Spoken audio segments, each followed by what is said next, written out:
तो बहुत बार आप लोगों ने ऑनलाइन प्रोडक्ट ख़रीदे होंगे या ऑफ़लाइन दुकान वाले के पास जाके सामान ख़रीदा होगा और आपको वो प्रोडक्ट जो है बहुत ही डिफेक्टिव मिला होगा, मतलब उसमें कोई ना कोई ख़राबी होगी, जिसके बाद में आपने शॉपकीपर या ऑनलाइन स्टोर से जो है वो रिक्वेस्ट की होगी कि यार ये मेरा प्रोडक्ट मैंने ख़रीदा था, ये ख़राब है, इसको प्लीज़ आप चेंज कर दीजिए या मुझे रिफ़ंड कर दीजिए मेरा पैसा।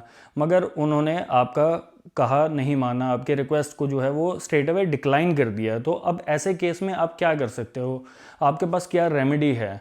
तो आज के इस वीडियो में मैं आपको जो है वो कंज्यूमर प्रोटेक्शन एक्ट के बारे में बताना चाहूँगा, जिसमें कि आप ऑनलाइन स्टोर, जो भी आप ऑनलाइन अमेज़ॉन, फ्लिपकार्ट या किसी भी वेबसाइट से कोई भी प्रोडक्ट लेते हैं और वो डिफेक्टिव निकलता है, तो आप उसके अगेंस्ट क्या एक्शन ले सकते हो, या फिर आप किसी मॉल या किसी शॉपकीपर के पास जाके कोई सामान लेके आते हो और वो डिफेक्टिव निकलता है, तो आप उसमें क्या एक्शन ले सकते हो, इस चीज़ के बारे में मैं आपको बताऊंगा। तो चलिए शुरू करते हैं इस वीडियो को। कंज्यूमर प्रोटेक्शन एक्ट 2019 का है, जिसमें कि सेक्शन 2 में डिफ़ाइन किया हुआ है कंज्यूमर कौन होता है, डिफेक्ट क्या है और सर्विसेज क्या है।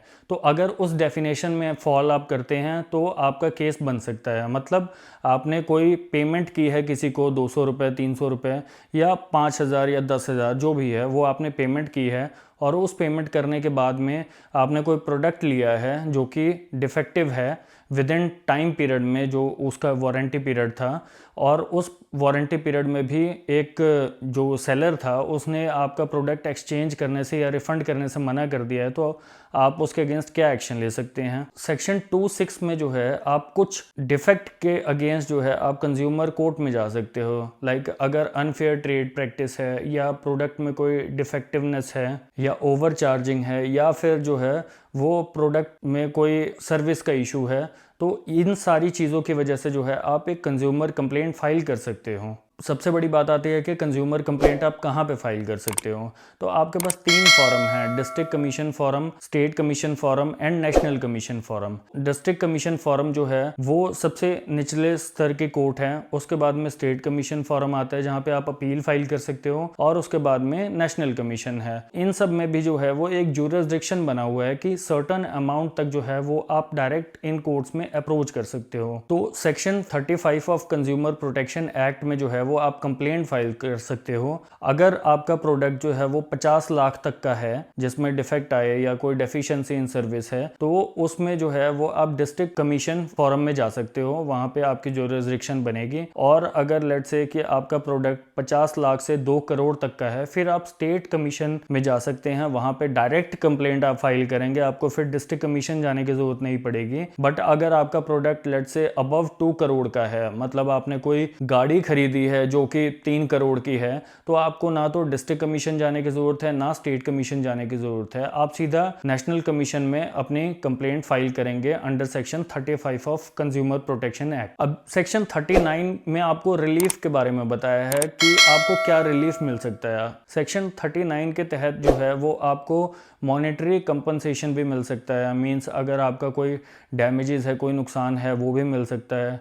रिप्लेसमेंट के ऑर्डर हो सकते हैं, रिफंड का ऑर्डर हो सकता है, या मेंटल एगनी के लिए आपको एक अलग से कंपनसेशन दिया जा सकता है। एंड सबसे इम्पॉर्टेंट चीज़ जो कि आपको बिल्कुल भी मिस नहीं करनी है, जैसे कि आपने अगर कोई प्रोडक्ट लिया है तो आपके पास उसके लिए प्रॉपर बिल होना चाहिए, वो बिल को आप संभाल के रखेंगे। अगर आपके कोई डेफिशिएंसी इन सर्विस है तो वो सर्विस जॉब लेटर जो है वो भी आप संभाल के रखेंगे। अगर कोई कम्युनिकेशन है, रिटर्न मेल किया है या व्हाट्सएप है, तो वो भी आपको संभाल के रखना है। सबसे इम्पॉर्टेंट और सबसे क्रूशल चीज़ कि आपको रिटर्न कंप्लेंट फाइल करनी है। लेट्स से आपने अगर आज प्रोडक्ट लिया है जो जिसके में जो है वो डेफिशिएंसी है, वो प्रोडक्ट ठीक नहीं है, कुछ उसमें डिफेक्ट है जो ऑनलाइन आया, तो आपको जल्द से जल्द जो है एक रिटर्न कम्युनिकेशन उनको भेजना है। मेल आप कर सकते हैं, आजकल मेल बहुत ही एक्सेसिबल है, ज़रूरी नहीं है कि आप उनको कॉल करेंगे, तो आप उनको एक मेल कर सकते हैं इमीडिएटली कि आपके प्रोडक्ट में ये डेफिशिएंसी है या ये डैमेजेस हैं,